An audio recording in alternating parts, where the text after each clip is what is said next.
Hello guys, welcome back to my channel. This is me Shivani. आज का जो हमारा वीडियो है ये उन बच्चों के लिए है जो आर्मी में बहाली के लिए दिन रात मेहनत करते हैं, इसके बावजूद भी उनकी बहाली नहीं हो पाती। ऐसा नहीं है कि उनकी मेहनत में कोई कमी रह जाती है, अगर कमी रहती है तो वो है सरकार में। सरकार वैकेंसी नहीं लाती है और अगर लाती भी है तो उसे पूरी तरह से बहाली नहीं करवा पाती है। 25% अभी भी जो है सेना में वैकेंसी खाली रह जाती है। बच्चे दिन रात मेहनत करते हैं, सुबह शाम यही सोचते हैं कि किसी भी तरह जो है उनकी आर्मी में बहाली हो जाए। और 2 साल जो है कोरोना की वजह से उनका वेस्ट हो चुका है और अब सरकार ने एक और नया नियम लाया है, ने अग्निपथ स्कीम लाया है, जिसके तहत अब जो भी आर्मी में जाएंगे उन्हें सिर्फ 4 साल की नौकरी मिलेगी। 4 साल की नौकरी। 4 साल की नौकरी में क्या होता है, तो चलिए हम बात करेंगे कुछ स्टूडेंट से और ट्रेनर से, जानेंगे कि उनकी क्या राय है इस पे और उन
चलिए अब हम यहाँ पे कुछ ट्रेनर हैं उनसे बात करते हैं और जानते हैं कि उनकी क्या राय है इस स्कीम को लेके।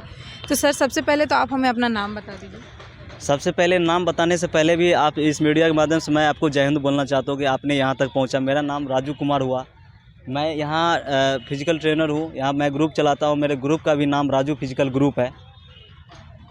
तो सर, जैसे कि अभी जो है अग्निपथ स्कीम आई है, जिसमें के तहत जो है अब सिर्फ 4 साल की नौकरी होगी आर्मी में, तो उस पर आपकी क्या राय है? ये 4 साल वाले से हम लोग 100% खुश नहीं हैं। और जो ये 4 साल की जो स्कीम ये लाया गया ना, ये हम लोगों के लिए नहीं है। आप पूछेंगे कैसे नहीं है, एक बात बताइए आप ही कि एक एनसीसी के ट्रेनिंग में लड़कों जब ज्वाइन करते हैं तो उसको 3 से 4 साल उसको सी सर्टिफिकेट में लेने में लग जाते हैं। आप जो लड़के 4 साल तैयारी करके एक सी सर्टिफिकेट लेंगे, ट्रेनिंग करके उसका केवल रिटेन, आर्मी में केवल रिटेन उसका माप होगा, उसको रिटेन में केवल एंट्री करना पड़ेगा। एक 4 साल जो है एक एनसीसी करके उसका सी मिलेगा और 4 साल का वो जॉब करने जाएगा उस सेना में, उसको क्या रिजल्ट देखने को मिलेगा, क्या उस सेना को समझ पाएगा? 4 साल में हमें नहीं लगता है जो हमारे देश के जो भी रिटायर जो भी फौजी है या जो भी अच्छे रैंक के है, जो कर्नल रैंक है, जो सीए रैंक के है, वो अभी हम लोग मीडिया पर जो देखते हैं तो वो इतना ही बताते हैं कि जो गलती चीन किया वही हम लोग करने जा रहे हैं 4 साल वाला लगा के। तो हम लोग को हम लोग इससे बिल्कुल खुश नहीं है। और ये आंदोलन जो हो रहा है, ये लड़का का कोई गलत आंदोलन नहीं है, 100% ये सही हो रहा है। और ये सबसे बड़ी बात है जो ये सेना का एक सिस्टम लगाया कि पिछला जो फिजिकल हुआ है, जो लड़के फिजिकल पास किए हैं उसका अभी तक रिटर्न एग्जाम नहीं लिया। रिटर्न एग्जाम अभी 4 साल वाला लगा के और रिटर्न एग्जाम का क्या किया है तो कैंसिल कर दिया। सबसे बड़ा मुद्दा ये है और इसमें लड़का सबसे ज़्यादा आत्महत्या कर रहे हैं और हम लोग इस आत्महत्या वाले से बहुत दुखी हैं। हम लोग सभी इस मीडिया के माध्यम से मैं सभी युवा को यही बता दे रहा हूँ, कितना भी कुछ बीत जाए, हम युवा है, कभी भी हार नहीं मानते हैं। हार मानना भी नहीं चाहिए। जब तक हम पूरा करने लेंगे तब तक हम हार नहीं मानेंगे। और आप लोग कृपया यही कोशिश करें कि कोई भी ये आत्महत्या का कोशिश नहीं करें। और जो भी आर्मी वाले हैं उसके मैं पेरेंट्स से भी यही कर देना चाहता हूँ कि कहीं भी वो जाते हैं तो आप लोग थोड़ा उस पर देखभाल अभी थोड़ा करें। नहीं तो अभी हम जहाँ तक में 42 से हमें सुनने में आया कि 70 तक अभी तक में जो आत्महत्या कर लिए, ये हम लोगों के लिए बहुत दुखद खबर है। आपको क्या लगता है, अभी जो है सरकार हर चीज़ प्राइवेट कर रही है, तो क्या ये एक प्राइवेट की और एक पहला कदम है सरकार का डिफेंस के लिए? ये जो एक जुनून है ना, ये लड़की का जुनून खत्म हो रहा है। आने वाला समय में अगर ये प्राइवेट अगर सेना हो गया ना तो कोई इसको पसंद नहीं करेगा। फिर आदमी पुलिस इधर का जो वर्क है वो पसंद करने लगे, प्राइवेट जॉब कर लेंगे, पान का दुकान कर लेंगे, लेकिन कभी सेना के बारे में नहीं सोचेंगे। हम भी एक सेना की तैयारी करते हैं, तो ये इस वीडियो के माध्यम से मैं यही बता रहा हूँ बार बार कि हम एक पान का दुकान कर ले, लेकिन हम सेना के बारे में कभी नहीं सोचेंगे। अगर सेना इस तरह के प्राइवेट, हम लोग कभी मरते हैं एक सेना की नौकरी के लिए जो सरकारी रूल पे चलते हैं। जो अभी जो है जैसे बहुत सारे बच्चे ऐसे भी है जो कह रहे हैं कि हम अगर नौकरी नहीं मिली, अगर आर्मी में भर्ती नहीं हुआ तो हम जो है वो आतंकवादी बन जाएंगे। होगा, 100% होगा। एक बात आप बताइए, वो 4 साल में मान लीजिए उसको पहले भर्ती किया, उसके बाद 6 से लेकर 9 महीना तक वो पूरे बेसिक ट्रेनिंग से लेकर सारे ट्रेनिंग उसको मिलेंगे, आप पूरे वेपन्स का मिलेंगे, ट्रेनिंग मिलेंगे। आप एक बात बताइए, जब वो 4 साल के बाद आएंगे उसको कोई रोज़गार नहीं मिलेगा तो जाएगा मुंगेर, वहाँ से पूरे कट्टा लेकर आएगा, गांजा दारू पिएगा, कट्टा लेकर आएगा, धर से कहीं चलाएगा, मर्डर करवाएगा, यही सब काम उसके पास। आपकी क्या राय है इस स्कीम पे, क्योंकि आप लोग जो है दिन रात मेहनत करते हैं, क्योंकि हम लोग जो है हम लोग आजकल के यंगस्टर्स क्या है वो सोते ही हैं 4 बजे, लेकिन आप लोग हैं 3 बजे उठ के सुबह में दौड़ते हैं, शाम हो सुबह हो, दिन रात मेहनत कर रहे हैं, लेकिन फिर भी जो है अब ये बोल दिया जाए कि सिर्फ 4 साल की नौकरी है, तो वो चीज़ आप लोग पे क्या बीत रही है और आप लोग क्या सोच रहे हैं उस चीज़। सबसे पहले हम ये बता दें कि देखिए एनसीसी करते तो 3 साल लगता है और आप हमें 4 साल का नौकरी दे रहे हैं जिसमें छुट्टी ट्रेनिंग सब है। आप बताइए कि हमको ये एनसीसी का जो सर्टिफिकेट दे रहे हैं उससे 1 साल ज़्यादा नौकरी दे रहे हैं, क्या दे रहे हैं? अगर हम 4 साल का नौकरी कर लें और उसके बाद बेरोज़गार हो जाएंगे तो क्या करेंगे आप ही बताइए। आप तो बोले 19 लाख रोज़गार दे रहे और दिए नहीं, आप पे कैसे यकीन करें कि आप फिर इस बहाली के बाद हमको सेना में 4 साल का लीजिएगा, उसके बाद फिर हमको छूट दीजिएगा बाद में, कैसे यकीन करें बताइए। तो अभी जो है सरकार रेलवे को भी प्राइवेट कर चुकी है, तो आपको क्या लग रहा है कि अब आर्मी जो है वो भी प्राइवेट हो जाएगी? हो जाएगी, लेकिन होने नहीं देंगे। एक बात हम यहाँ बोलना चाहते हैं कि हमें रेलवे से कोई लेना देना नहीं है। हम रेलवे का नहीं तो कुछ सेना वाला पसंद का करते एक हैं, जोश वो जुनून ही अलग रहता है। वो एक परिवहन का तरीका, वो अपना आने जाने का एक सवारी गाड़ी है, उससे हमें कोई लेना देना नहीं है। हम ये वर्दी का एक ही बात आपको बता रहे हैं, ये वर्दी का ख्वाब है। वर्दी पहनने वाले का अगर प्राइवेट हो रहे हैं तो सबसे ज़्यादा हम लोग इस बात से दुखी है। ये आंदोलन में शामिल भी होंगे, आंदोलन करें भी, शांतिपूर्ण तरीका से करेंगे और सरकार को एक दिन ये बता के ही रहेंगे कि आपको झुकना पड़ेगा। आप जो अपने मन से ये नियम लाते हैं ना, यहाँ जो ये जितने भी युवा हैं ना, ये बैठने वाले नहीं है। ये 3 बजे पसीना बहाते हैं और आप 8 बजे उठते हैं, अंतर यहाँ पे यही है। तो हम बारिश हो चाहे धूप हो चाहे गर्मी हो, 4 बजे हमें ग्राउंड पे पहुंचना रहता है। और इतनी कड़ी मेहनत के बाद जॉब मिलेगी, मौका मिलेगा हमें देश सेवा करने का, और उसके बाद बोला जाएगा कि 4 साल के बाद आप निकल जाइए। बताइए क्या करेंगे 4 साल के बाद?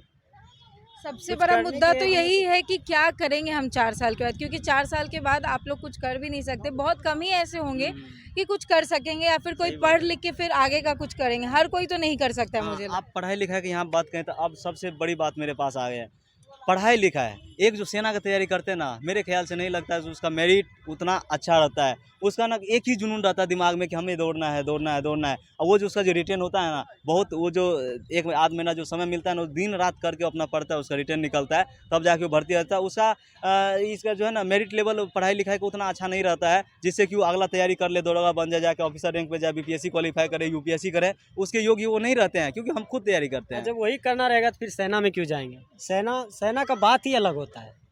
उसका रुतबा, जुनून, एक वर्दी, ये सब चीज़ हमें लोग देखते हैं, उस माहौल में जीना चाहते हैं, उस प्राकृतिक माहौल में जीना चाहते हैं जहाँ एक सेना हो, वहाँ पे एक ट्रेनर हो, और जो सेना का ट्रेनर होता है वो हो, और उसके वहाँ पे बाद बाकी सेना हो, उस माहौल में जीना चाहते हैं। और ये माहौल को ये ख़त्म कर रहे हैं हमारे देश के जो नेता है वो। हम बस यही लोग का प्रॉब्लम है। जुनून से तो लड़का तैयारी कर रहा था, भर्ती भले 1 साल आपने लेट कर दिया, भर्ती में हमें कोई लेना देना नहीं। आपने बहुत कोरोना का बहाना बना रहे थे कि इतना दिन कोरोना चल गया, उतना चल गया, इतना इलेक्शन चुनाव हो रहा है तो उसमें कोई कोरोना नहीं। आप एक सेना भर्ती के लिए कोरोना दिखा रहे हैं। सबसे बड़ा तो यहाँ आप गलती करते हैं, आपको ऐसा नहीं करना चाहिए। युवा के साथ खिलवाड़ करिएगा। युवा इस देश में, भारत देश में युवाओं का देश है, ये कभी चुप नहीं बैठेगा। मैं इस वीडियो में बता दे रहा हूँ आपको। सबसे पहले तो ये बता दें कि अगर 1 महीना इलेक्शन लेट कर देते तो कोई दिक्कत नहीं था, एग्जाम ले लेते, आर्मी वाला जो कैंसिल किए। क्या सही बता रहे हैं? ऐसा है कि बहुत सारे बच्चे जो है उनकी ये लास्ट अटेम्प्ट हो रही है, जी। तो बहुत सारे बच्चे का ये भी है कि एज में हमें जो है कुछ मतलब छूट दी जाए। हाँ, छूट दी जाए। और सबसे पहले हम ये बता दें कि आप ये इलेक्शन जो करवाए, इतना कोरोना काल में इलेक्शन तो बंद हुआ नहीं, आप उसको 1 मंथ लेट करके आप एग्ज़ाम ले लेते ना आर्मी का। बच्चे फिजिकल करके, मेडिकल करके रेडी है, बताइए अब क्या करेंगे वो लोग, आत्महत्या नहीं करेंगे तो क्या करेंगे।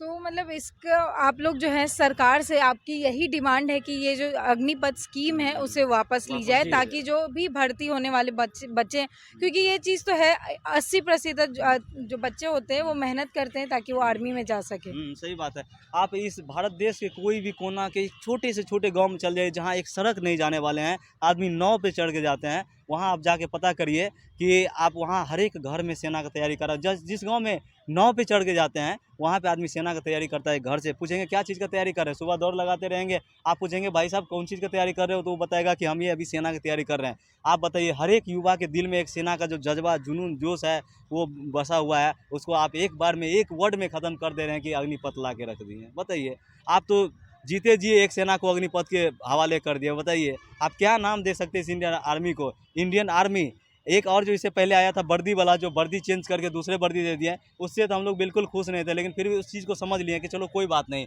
एक वर्दी दिए उस तरह से भी होना चाहिए, कोई बात नहीं, वर्दी कपड़े की बात रहा तो कोई बात नहीं, हम उसको झेल लिए। लेकिन अब जो आप ये अग्निपथ जो लगाए ना, सेना को जीते जी मार दिए, ये जीते जी लड़का मर गया है, इसी बात का हम लोग को और सबसे ज़्यादा दुख है।